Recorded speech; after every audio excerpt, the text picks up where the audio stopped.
So ரசம் நல்லா கொதிச்சுன்னு இருக்கு.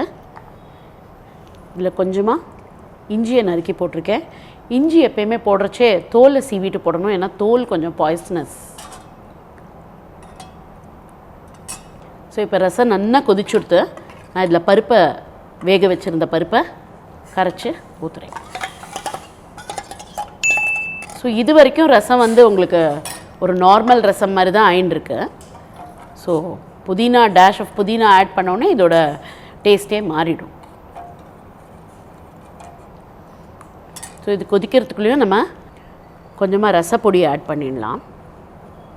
கொத்தமல்லி வர மிளகு ஜீரம் போட்டு ஒரு பொடி பண்ணி வச்சுருந்தோம் இல்லையா, அந்த பொடி.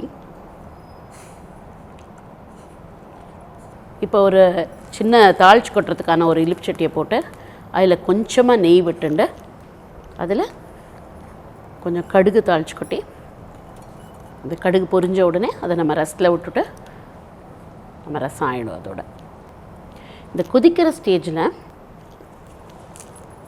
புதினாவை கொஞ்சம் கிள்ளி தலையில் போட்டு உடனே அணைச்சிடணும் ரசத்தை.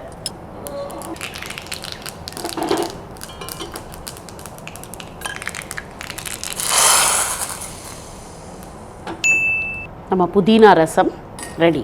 இதை நீங்கள் குடிக்கிறதுனாலும் குடிக்கலாம், சாத்தில் போட்டு பிசைஞ்சு சாப்பிட்றதுனாலும் சாப்பிட்லாம். ஸோ நம்ம புதினா ரசம் ரெடி ஆகிடுது. நீங்கள் வீட்டில் இதை ட்ரை பண்ணி பாருங்க, ரொம்ப பிடிச்சிருக்கோம் எல்லாருக்குமே.